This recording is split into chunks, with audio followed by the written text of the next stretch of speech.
Hello, everybody. This is Ross in Los Angeles.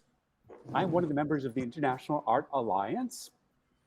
We're creating a wonderful trans international, maybe this is international, project where we send our artwork around the world to each other in these fantastic Master Pack boxes, by the way. And then we get to do something to them. It's called a Palimpsest. This is called the Palimpsest Project. And hey, folks, why don't you introduce yourselves? Hi, I'm Lara from Buckingham in the UK. I'm Italian. And Hi, I'm Stephanie from Toronto in Canada. I speak English and French. Hi, I'm Rose. I'm in British Columbia, Canada, Stolo Nation territory. And someone else in Canada is Denise. Hi, I'm Denise. I am in Saint Jerome, Quebec. That's about 45 minutes north of Montreal. And also here is Cheryl. Hi, Cheryl here. I'm from Australia, just up from Sydney. I love where you guys are. I cannot wait to visit you all. I know our artworks visit each other. It's amazing what we're doing together. And I just sent out a piece to Cheryl. I sent a piece to Cheryl, and Rose had worked on this one, and gosh, now I can't remember who else had worked on it. But anyway, Denise had. And it was so much fun to work on. And one of the things that was so amazing about it was the different kinds of materials that were involved to make this. Mm-hmm. So now it's actually got 3, maybe even 4 different kinds of materials on this one piece of work. And let me tell you how stunning this piece is right now. It's so beautiful. Like I could not have made something like this on my own. It really is something else. And because we're all using these different kinds of materials, different techniques, and we see our materials differently, I thought, well, how are you guys seeing all of this come together in our work when we have these different approaches, and sometimes it's hard to marry them together. I was surprised that one really, it took me a while, but it finally came together. And so how are you guys finding that all this works for you in technique and material? Well, I'll start because I'm the mixed media artist. So this is my jam. This is my total jam, working with like the unknown, because we don't know what we're going to get until we open our packages. And my process purposefully includes the element of the unknown or the unplanned. And my training is old school training, where we were taught about how to have integrity in our matrix so that it had long life. Matrix. What's that mean, matrix? Like red pill matrix? What are you talking about? Well, for example, in printmaking, your matrix are different types of paper, for example. You can be printing onto cardboard. You can be printing onto fabric. A substrate type of matrix is your substrate, exactly. So, okay. So depending on which substrate, what material we're working on wood panels in this project. So, some of us have more or less experience working on wood, but, wood has its own demands, like as we're all discovering, like you say, like, oh, different material in the same painting. So for me, it's kind of exciting, and yeah, my jam. Your jam. Yeah, you really do mixed media work. Like all of your work encompasses, I love how you really state things so beautifully, Rose, all the time. The sense of uncertainty is actually like built in to what you're doing. Well, I mean, to a certain degree, when I'm working with my watercolors and oils, like my oil paintings start with watercolor. And So when I list my material as watercolor and oil, people are often like, how do you do those two together, you know? But you know, it's just you do your water media first, let it dry, and then do your oil on top of it. It's not, you know, rocket science. Thank God. It's So not yeah, rocket science, but not everybody knows that. I don't think it's something that everybody realizes, that it is not a great plan to have your oil paintings first and then think, oh, maybe I should add some watercolors to this, and then find out that it doesn't work. or even sometimes when you do use acrylic, but it's certain colors have more or less kind of elasticity and viscosity, porosity in them. And so some are more or less better suited to having oil put on top of them, right? So, and some of them may have to breathe a bit longer before you want to put your oil or oil mediums on top of your acrylic. So it is a bit of a science and chemistry, but I mean, that's also my thing. And I mean, that's part of my why story, is that my first memory in life is looking through a microscope at a drop of blood, you know, because my dad taught science. So he had us doing strange things. It never fails to amaze me, Rose, how all of your world fits, you know, just keeps on coming and fitting together and coming through. And I can so see how all of your material choices are informed by your life experience. Yeah, Every I'm really part of it. excited right now, Ross, because it's fall here Mm. in the Northwest coast, Pacific Northwest forest season. So it's fungi season. And I'm really excited to find some mushrooms to dye with. Not to eat and die. I'm the English language, right?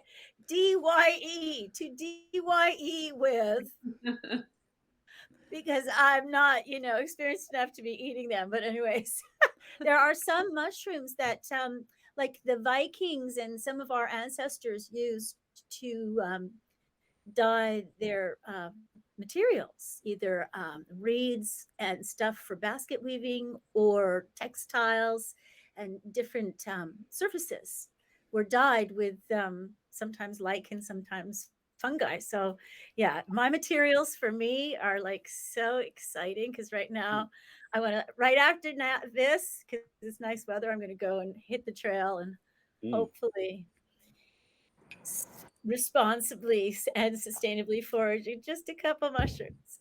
Oh, how beautiful! How beautiful, Nice. Laura. You were nodding your head in recognition of something that Rose was just saying about the Vikings and history and stuff like that. And your background, at least your training, as far as I know, is well, I guess we call it a traditional, almost like an academy kind of background. I study illustration in Milan. So all the techniques that they taught me were any kind that probably, you know, it's for illustration for advertisement. Not I learned on my own how to use oil and acrylic, as I know to use how I using acrylic or a watercolor. And it's always experimenting, not at school. How At cool! school, I think that most of us has done the same path about from illustration, from advertisement.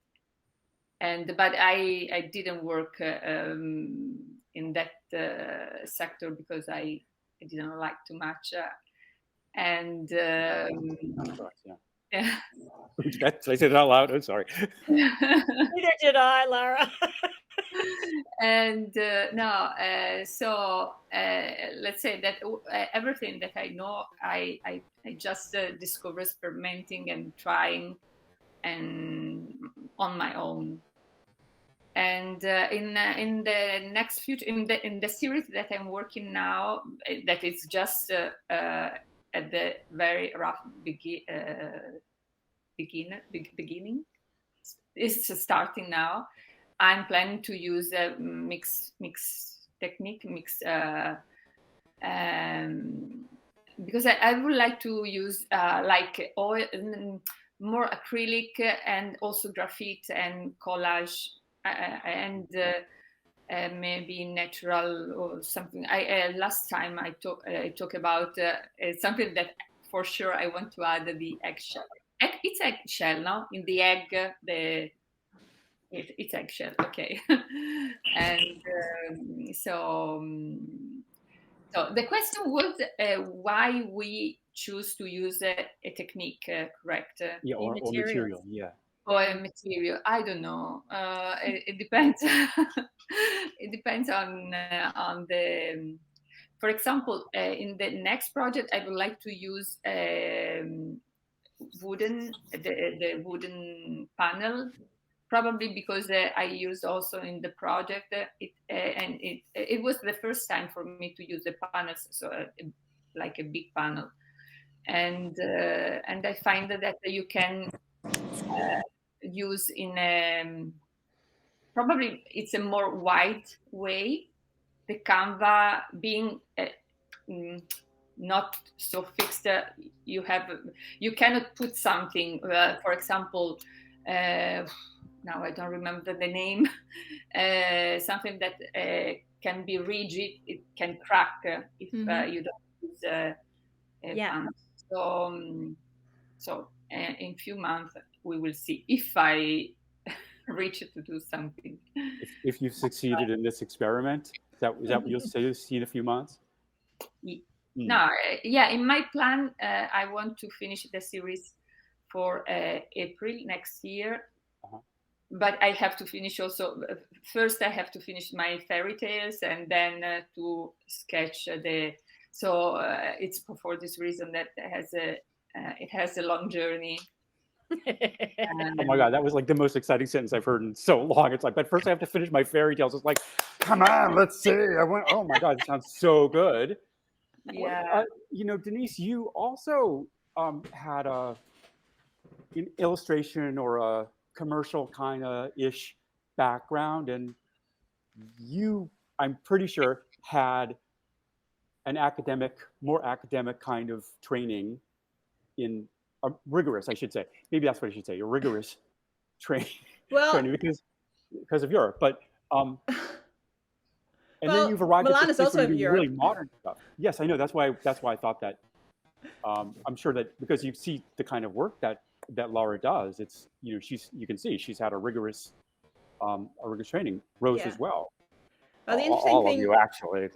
But the interesting thing about my school is that the very first year they sort of allowed you to make a choice in which direction you wanted to go, but the first year you were still free to move to a different direction, a different major, let's say. So the first year, every single student in our school received the same training, which meant that we all learned how to paint in oils, and we all learned how to do different type of like printing techniques, like etching and linoleum printing, and all kinds of different in photography, and like a wide variety of watercolors, acrylics, drawing, like life drawing. There was a very wide, as many techniques as possible. And later on, it sort of more focused onto the techniques that were necessary for doing illustration. But I feel like I've gotten a very well-rounded education because of that. So how did you arrive at this like thing? Well, I wouldn't call it this thing, but your work to me is strikingly contemporary, and like I don't know if narrative is really the word, but I know you do make up stories, and I know how you put it all together from your travels to put it on your canvas. But how did you decide that this was the way that you were going to do it? Well, this whole thing that I'm doing actually stems from one assignment that I got in art school, and that was to create a book cover and the only thing that it needed to be, the only like structure that it needed to have was it needed to be a cityscape, and there needed to be a space for the title, and there needed to be a space on the back for like a little explanation about the book. So I was really into photography at the time, so I just decided to take my camera into the city because I went to art school in a big city, and I created an actual collage from my black and white photographs. Because we printed our own photographs in black and white in art school, and I created a, a a cityscape photo collage type thing, and I painted on top of that, and I scratched into the actual photographs, and I created this scene, and I really loved doing that. So for my final product, for my final assignment, I decided to do something with the same technique, and then I sort of stopped because I became a graphic designer after art school. And then it was actually my husband who was like, "Oh, you did this thing with those photos, and maybe that's a cool thing." Because I was sort of searching about what I wanted to do, and then he was like, "Well, maybe you can dive into that because that was interesting." I was like, "Oh yeah, that was interesting."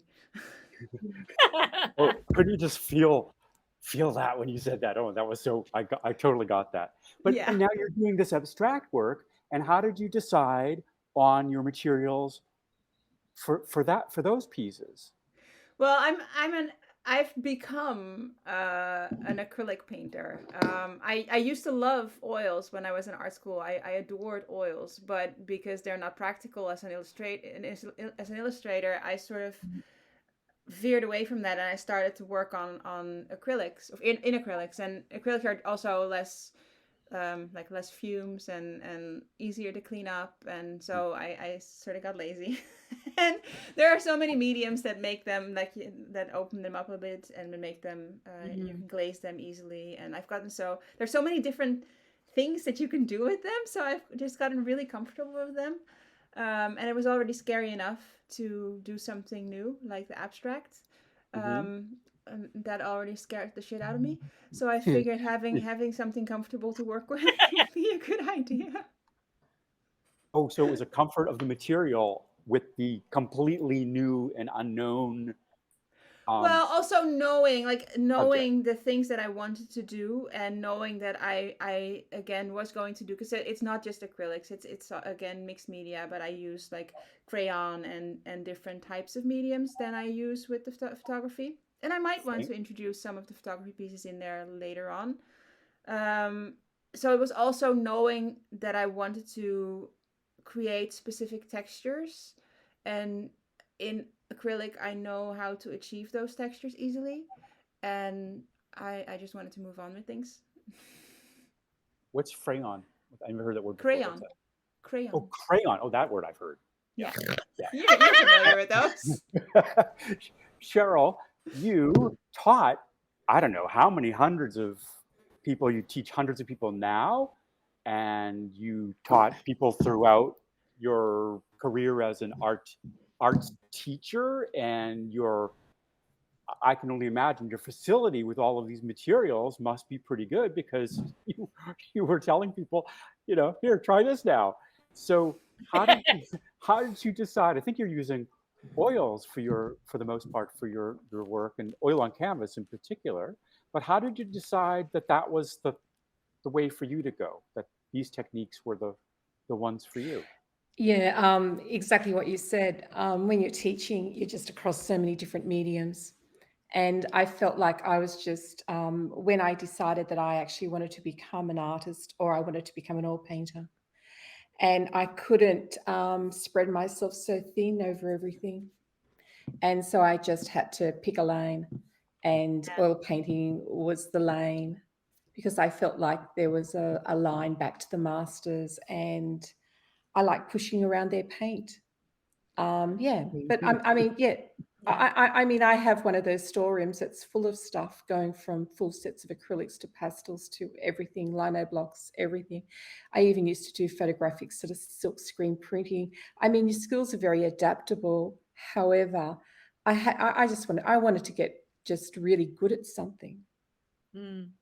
And I mean, even now, I Mm. can actually sort of sew really well, like, so I can even print my own clothes and do stuff like that. However, I had to pick a lane, and oil painting is, and I used to watch what was it, the Antique Roadshow, and the oil paintings always sort of, they're always valued higher. Everybody always gasped at them more, and they do. I It's know. true. I'm laughing because I used to watch it with my mom, so I remember the gasp. They do. Actually, my insurance, when I did my when I got the quote for my studio insurance, they specifically had this clause into their paperwork, which said that if your painting was in oils, it would qualify for a full refund should it get damaged in my studio. If it were any other like the value of the painting itself, like the sales value, if it were any other material, it wouldn't qualify for that.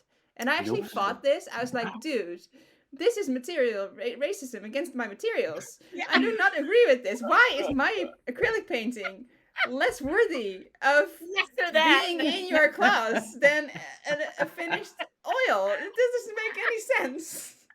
And they agreed with me, luckily. So Oh, good. Oh, good. Yeah. You know, I saw this TV show that some guy was at an auction. He bought some kind of big work on paper, and he overpaid for it. And then the lead female character, she's just like, really? For paper? Yeah, it's Yeah. not on canvas. Right. So there is this whole Yeah. Thanks. Well, thing. I'm interested in Stephanie because you started venturing into collage a little bit and stuff. Like, what's your favorite thing? Like, I think, you know what? I think my favorite thing is really acrylics. I'm not familiar enough with oils. Like contrary to all of you, I don't have the art education that you have, right? Mine's in music. I'm not in visual arts. So I learned with acrylics, and I do have water-based mixable oils, but I haven't experienced them enough. I'm going to start. I always say that, but I have started. I did experience a little bit, but I went back to acrylics. And the collage I like to do just as something different, you know, like just to kind of whet my palette. Just, you know, I don't know what it is about collage and about just the mixed media aspect of painting that I really, really like, but I don't know that I want all my paintings to be like that. I also like just pure paint. yeah, me too. Yeah. Collage really can be the most amazing because it disrupts time. That's my opinion, anyways. Yeah. And, Yeah. and Stephanie, how is it that you decided on acrylic right off the bat rather than oil or pastel or something like that? To be perfectly honest, I was taking because I've always painted, right? I've always painted usually with acrylics, actually. With acrylics, or when I was much younger, like way younger, you know, just I'm not even going to talk about that because it's not even really anything. But so it's always kind of been with acrylics. So I took this portraiture class. I wanted to learn how to paint portraits, and they were teaching it in acrylics. I'm like, well, there we go. I don't have to. It's hard enough for me to kind of learn how to paint, you know, portraits than to introduce another element of, like Denise was saying, right? Like Right. of oils kind of thing. So there we go. But I do have water mixable oils, and I have a full set, so I should really try them out. And Cheryl and I have had conversations about it where I was going to start doing it, and I never did. So Cheryl, do you use water mixable oils or do you use traditional materials? Yeah, I use traditional oils. I really do think that oils are actually the easiest medium. I watch people struggle so much with watercolors being counterintuitive. Yeah. They never ever go dark, dark, dark. They don't saturate. The paper has the pigments into it. You really just can't keep layering it in. If you miss those darks, you miss Yeah. them. Yeah. And If you don't save your whites, you're done. yeah, Yep. yep. And there's so much done. Whereas with an oil paint, you can actually wipe it around and you can push it around. And if you Yeah. start with a pick out, you can establish a value map really easily. And I just think that they are one of the easiest mediums. Acrylics dry really fast. And if you take them out plein air, you're done with them. You can Yeah. take oils out plein air. Acrylics dry, lights dry dark straw, lighter. Oils are pretty much sort of true. True. Yeah. Oh, I didn't And think I, of that. That's a good point. yeah, I mean, There- gouache is the Yeah, same. gouache is the so. same way as There's acrylics. It another really thing does. about oils that people don't really talk about, and that there's like a sensuality in the Yeah. Yeah. using The oil. And a texture. glossiness. I do like the texture. Yeah, It's yeah. nice. And for me, like when I get into my oil painting, it's like I have to have hours Yeah. because all that mixing is a whole huge part of the, I don't know, the process, but also the pleasure. Like it's very sensual to mix your Yeah. oils. Yeah. Yeah, yeah, Gotta they are say. unctuous. Unctuous, exactly. Unctuous. All that viscosity. Yeah. Oh my god. Oh my god. Yeah. You know, I never really thought about that, Cheryl. What you just said about acrylics and plein air. It's like, yes, what it's really impossible, if not hard, if not impossible. Yeah. Yeah, If they you don't just just yeah, crush they right do. up, right? People Yeah, do it though, and and they they- just bring their spray bottles. I've seen Yeah. it. Like I know people who do it, but Yeah. I don't know. That seems like a hassle. Yeah. No, maybe I've in only a- ever done Yeah. it with oils. Yeah. maybe in a sketchbook or like with gouache or something, because they're Yeah. like little and you can keep them kind of wet and you can put them. They'll just dry fast. You close the book and then you're off. Yeah, but then So a little maybe that's watercolor palette would be easier to bring. easier. Yeah. Yeah. And try painting watercolor in the hot tropical sun. I'm telling you, man, you're like, you put one thing down and your Yeah. paper is dry. Oh wow, I never thought of that. So Winslow Homer, he had done these gorgeous paintings. I don't know if it was Bermuda or with some kind of a more tropical locale, and I don't know if he did them back in his studio wherever he was, if he was in Or in the Maine or shade, had man. Florida or in the You shade. gotta be in And the shade. they are extraordinary watercolors. To think that they would have also dried like a blink of an eye. What a Yeah. thing. Well, I really relate to some of this talk about the acrylics being hard, because they are, but they teach it in illustration programs because it is so quick, right? If you do a quick underpainting and then a quick overpainting with a couple of glazes, it's like you're done, and 24 hours later you're shipping it off, and you're done. But an oil painting, no, Not so much. that's never going to happen. That's never going to happen. So now I've gotten back into painting. I've only really done one oil painting in my life, and I did acrylic painting in school, but I'm getting back to it now. But for the most part, I've used drawing materials and pastels and color pencil and ink and gouache, but which isn't dry. You use Anyways. digital as well, don't you, Ross? I do. Yeah. Because that just turned out to be like, well, that was easy. I mean, not like easy like people think it's easy. I mean, easy like in terms of like, you have to clean up the materials is what I mean. But no, it's actually really difficult. But there's no cleanup afterwards. There's no cleanup afterwards. It's like I can do it, and the place, my whole apartment can just be a complete shit show. But I'm doing it digitally, so it's okay, and I can just like close it, and I'm done. And now I can deal with the fact that my place is a mess. Now, listen, we've come to the end of this part of our conversation, and I'm a little reluctant to ask this. How do we feel about our project right now? We have gone through some iterations. We've done small pieces successfully, and now we're working on these really much larger pieces, which, are taking us into new places, let's say. And how are you guys feeling about it? And what's your outlook right now in doing them? When you do them, when they arrive in your door, how do you feel? Excited. Yeah. Apprehensive still. What does that mean, apprehensive? Right now, it's almost like the larger iteration of our project, the larger size pieces, are only now sort of hitting their adolescence in a sense. And I remember the smaller ones went through so much change by the last 2 layers that I'm kind of like, all of these ones are kind of like in the middle right now. So that sense of anticipation about like, oh my gosh, how is this going to drop? Because it just, I don't know. it's at the height for me right now because they're kind of adolescent paintings, right? They haven't quite grown up yet. They are. Yeah. Huh. Unstable I haven't internet. received one in a long time, so it's like I feel like I'm just waiting for one to arrive. Because I think I got mine, like I was maybe second or third or something like that on many, whatever, on the lists kind of thing, in the order. And so I got those, but it's been a few months since I got anything. Yeah. How many have you done, Stephanie?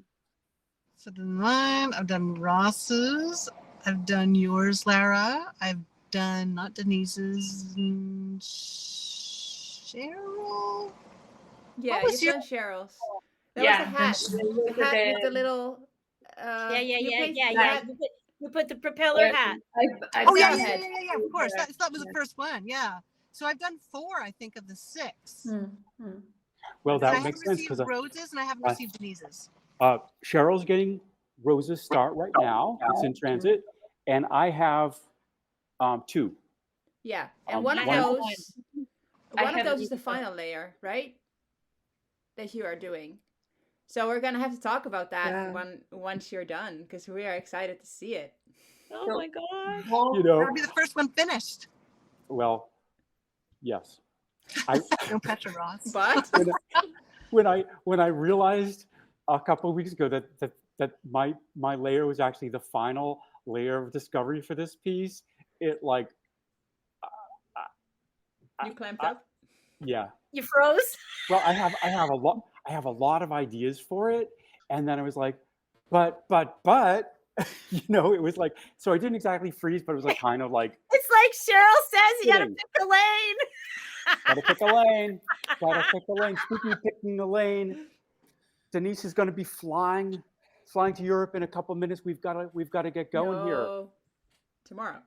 Tomorrow, Saturday. but you do have a hard cutoff to leave. Yeah, right, I'm going to. right I now. have 2 vernissages to go to tonight. So Nice. Nice. Oh well, that's good. That's good. Art openings. art Vernissages. openings. In Quebec, we call Vernissage. art openings vernissage, and so the Anglo-Quebecers call it vernissages, But Oh my God, it's I actually an love art that. opening. It's a French word Vernissage? for art. They say it Yeah, right? vernissage. Vernissage. Yeah. When they Vernissage. used to do the varnish on the last, just before they hung the piece. Oh. Yes. That's from, Speaking of that's which- what it's from. Vernissage. Speaking of which, I was wondering, for the final layer, will that person also be responsible for varnishing the painting? Are we going to varnish them? Maybe we can talk about that later. Yes. But Wow. We'll have to follow that up. So stay tuned. That is a great question. Stay tuned, everybody in the world. Thank you for joining the 6 of us at International Art Alliance, the Palimpsest project, and we hope you stay tuned so you can see what's coming next from us. We've got a lot in store. Thank you very much. Bye, you guys. I love you. Bye.